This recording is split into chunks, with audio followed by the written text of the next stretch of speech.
ang ating pong pag-i-spray sa ating pong mga bulaklak. Lumalaki na rin po yung pangkuan natin bago magkatapusan. Pwede na rin po natin makuha na. Sa trivia ba natin na nagtatanong kung ano po yung gamot po doon sa ating mga bulutong ng kalamansi. Kalamansi natin meron din po mga katribya pong bulutong. Di naman po natin ito mayaalis dahil ulan tapos aaraw. Sa tag-ulan doon po lumalabas po yan. Yung po mga bulutong ng kalamansi. Pero pagka po tayo ay nag-i-spray ng gamot, pang insecticide, pang foliar, kumikinis naman po yan yung balat ng kalamansi. Kumusta na po kayo mga katribya? Welcome po kayo sa aking YouTube channel. Ngayon po yung ating herbicide sa ating pong kalamansi. After po ng ilang araw, ito, patay na po siya mga katribya. Ayan, medyo kita na namang muli po yung kalupaan natin. Tapos ang atin naman po mga katribya pong kalamansi ay konti na po halos po yung ating dadamuhan. Yun na lang pong halos yung pinakailalim. Yung ating pong mga bulaklak, eto na, tagtag na po yung iba naman po mga katribya po kalukuya pong kabukahan. Follow up natin pong muli ang ating pong pag-i-spray sa ating pong mga bulaklak. Lumalaki na rin po yung pangkuan natin bago magkatapusan. Pwede na rin po natin makuha na. Sa trivia ba natin na nagtatanong kung ano po yung gamot po doon sa ating mga bulutong ng kalamansi. Kalamansi natin meron din po mga katribya pong bulutong. Di naman po natin ito mayaalis dahil ulan tapos aaraw. Sa tag-ulan doon po lumalabas po yan. Yung po mga bulutong ng kalamansi. Pero pagka po tayo ay nag-i-spray ng gamot, pang insecticide, pang foliar, kumikinis naman po yan yung balat ng kalamansi. Gaya niya, patag-araw tayo, kaya mapapansin niyo sa tag-araw, makikinis po ang kalamansi natin. Bihira po yung mga maraya pong bulutong. Ngayon, may mga bulutong ang kalamansi dahil dito tayo nag-i-spray. Eto, patay na po yung mga damo natin. Yung ating herbicide, okay na siya. Tagal-tagal po mga katribya pong hindi po muulan to po dito sa atin, kaya tuyo na halos po yung lupa ng ating kalamansi. Yan po yung maganda mga katribya ng pagtitigang pagka nagdiretso po na hindi po umulan ang ating mga kabaryo, mga kakalamansi natin, magsisipaglagay ng abono. Pagtigang na po yung kalamansi, tsaka po sila ngayon magpapatubig. Kaya yan po ang isang paraan para ang kalamansi maglabas po ng marami pong mga bulaklak. Diyan na po yung mamumuti na sa bulaklak ang kalamansi natin. Sa atin naman mga katribya, nakapagsabog na tayo ng ating abono. Natunaw na po siya dahil sa ulan. Ngayon bulaklak na, iba po dyan ay tagtag na. Kaya tayo naman ay nag-i-spray. Isang beses pa lang po tayo nakapag-spray nito ang ating kalamansi. Kaya naman ayan, mga buo po yung ating mga bulaklak. Maganda naman siya. Tapos meron na rin po tayong foliar na ating inihalo.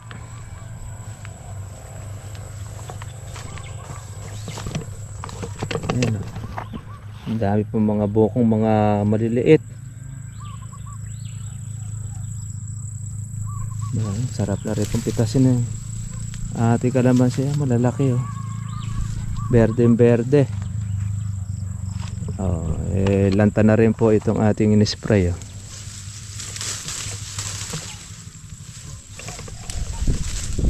Hindi natin kasi in-sprayan babalutan ng ating kalamansi. Ayan, oh. Napatay na sila.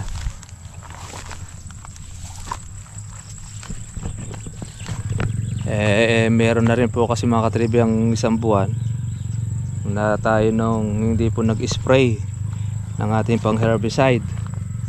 Pero ngayon dami na rin po nitong mga bunga. Pagka ito mga trivia pinapasok po natin sa ating pong mga tagapitas, makukuha na rin po rito yung ating pangkatapusan, yung mga maliliit na bunga.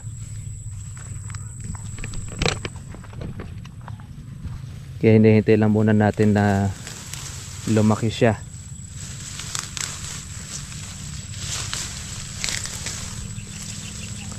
Ito yung mga bumabagong sa kalamansi.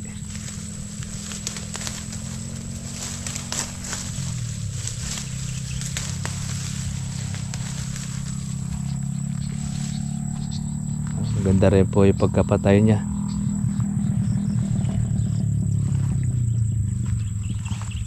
Ito. Ating hanapin ang baging. Yan.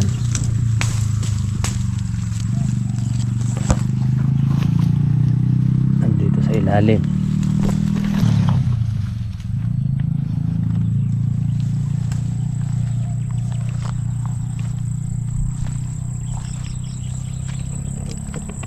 Sa pag-herbicide natin, minsan meron tayo ritong nababaktawan. Pagka nabaktawan na, wala. Yun, uli-uli natin pong uulitin. Buti naman dito sa atin ngayon wala naman. Ayan. Patay na.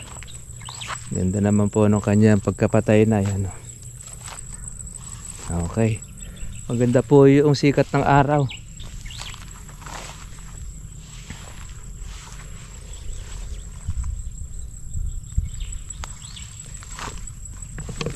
Alaga tayo muli ng ating kalamansi.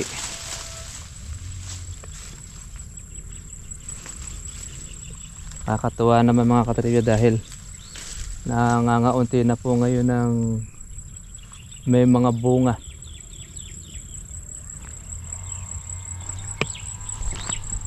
Yung halos yung sa atin na lang din po yung natitira. Saka doon sa kalananay.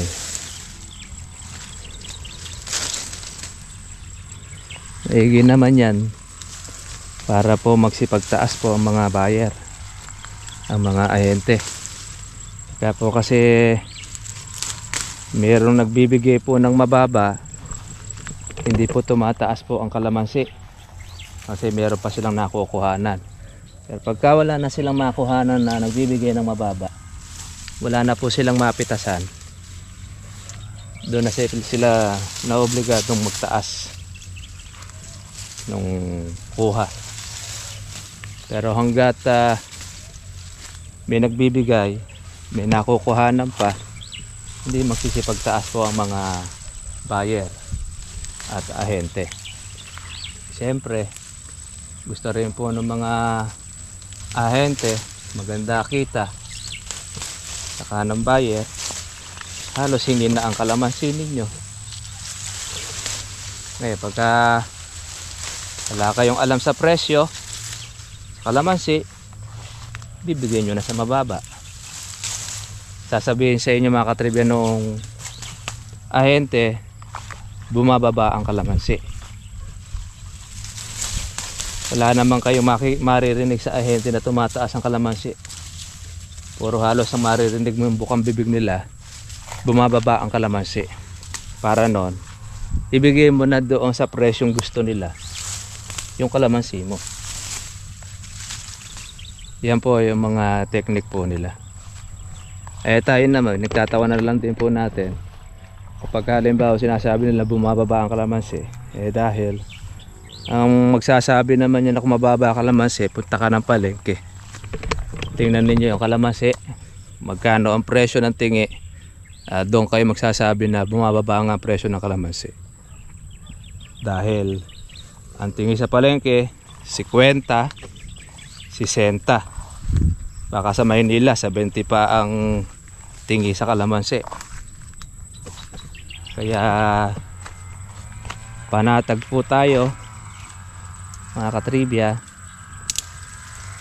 na ang kalamansi natin ay pataas. At least yun pong ating mga reject, sisipa na po ngayon yan. Ibig sabihin mabibenta na ng maganda. Di kagaya ng talagang mababa presyo ng kalamansi, hirap pong ibenta ang reject. Ngayon pag tumaas po ang berde, mas unang hahanapin po nila ngayon ang reject na kalamansi. Ayan, dami pong bulaklak oh. Kaya ni-spray na po natin. Kakailang araw na lang po tayo ng ating pag-spray. Susunod ay babalikan po natin siya muli to follow up. Pero ganda naman yan, patay na po ang ating mga damo.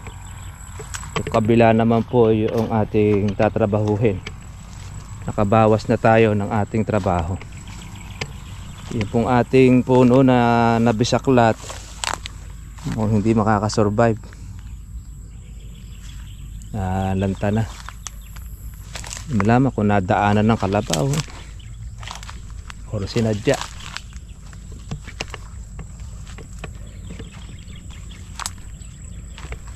Yan. Yung ating po mga bulaklak yan. Ganda po ng kanyang pagkabukay oh.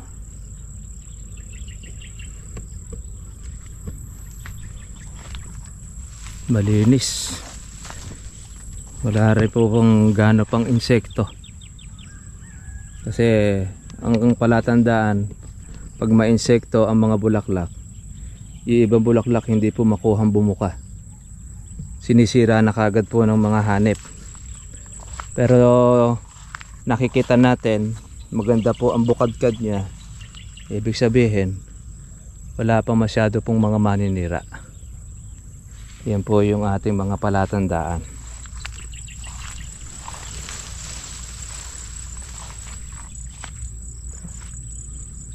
Habang pinalalaki-laki natin po yung mga alanganin, hihintay po tayo mga katribya po ng maganda-gandang price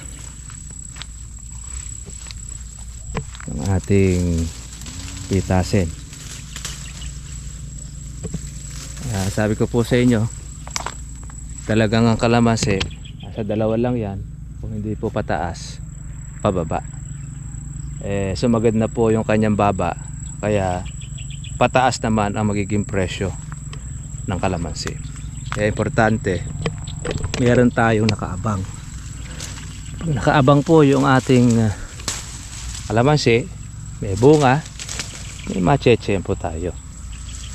Kaya meron tayong mga nakaabang.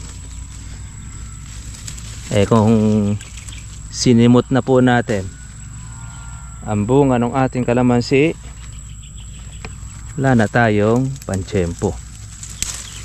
Ito yung mga tangan tuyo, bunga po ng punggus.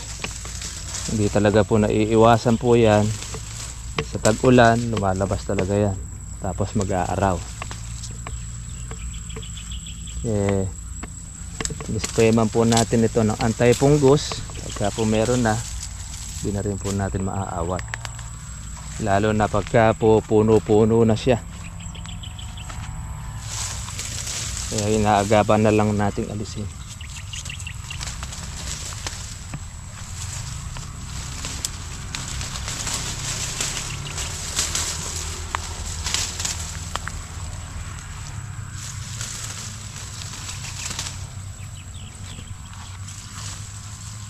Minsan manghihinayang ka dahil may mga bunga pa, may mga tinatamaan ng fungus Kaya lang talagang ganon, Hanggang doon na lang ang kanyang sanga.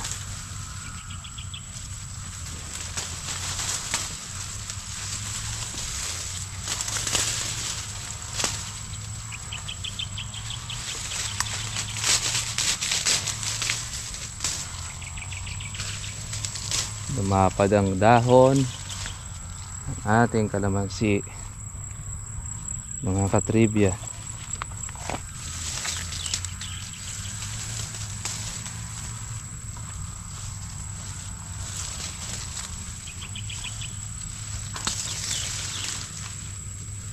Spray na ating mga bulaklak.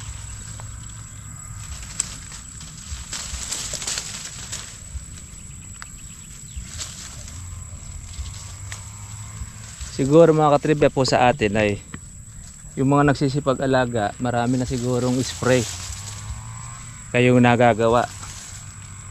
Tayo, nakakaisang pasok pa lang tayo ng ating pag-i-spray. Pero marami naman po siyang mga buo, mga buong bunga, tsaka po buko.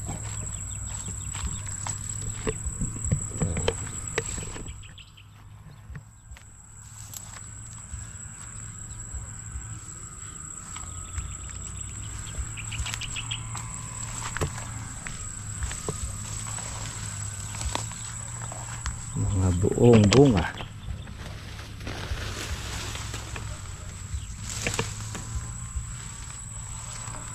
Meron tayong anay, punso.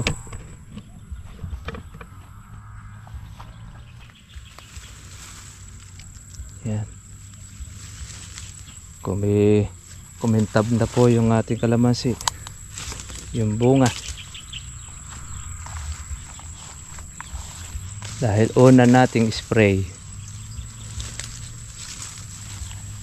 ang ating alaga.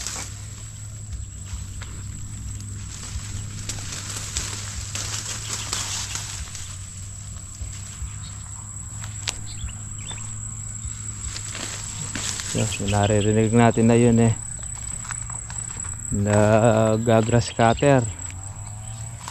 Ay, Chenso pala yun.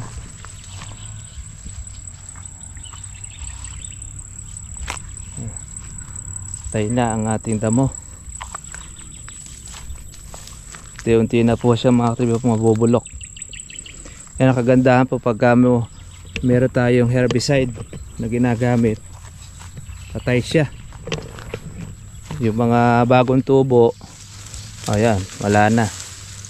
Hihintay ulit tayo ng panibago ulit. Basta't nag-aaraw, madaling patayin ng damo. Mahirap lang pagka po nag-uulan. Pagka nag-uulan, ayan, dyan po kumisan nakakailang ulit tayo ng ating pag-i-spray. Hindi po siya nadadali. Pero ngayon, maganda na po ang pagka-patay po ng ating mga damo. Ayan.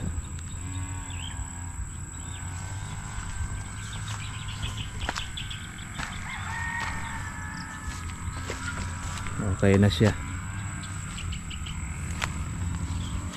Ayan yung mga dulo. Meron pang mga maliliit na mga bulaklak po tayo lumalabas. Ito yung ating nahuli nating lagay ng abono. Ngayon pa lang siya malabas po yung mga bulaklak. Ito.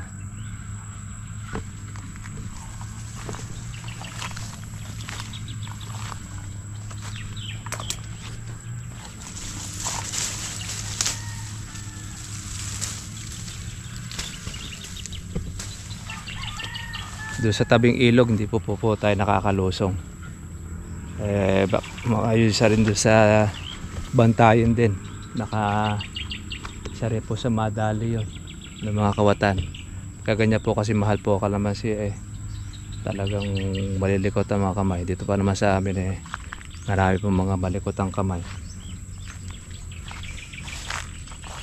Kaya hindi ka rin sigurong sa iyo ang bunga ng kalamansi mo.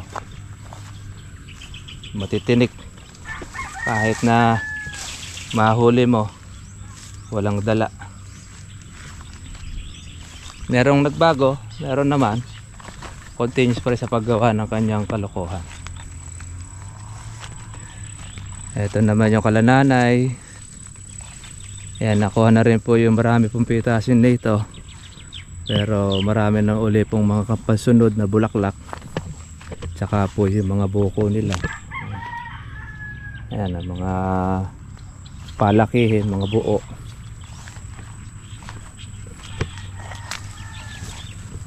Ayan, mga katribya, monitor lang po natin yung ating kalamansi. Kaya continuous lang po yung ating pag-aalaga. Basta huwag kayong mawawala ng pag-asa.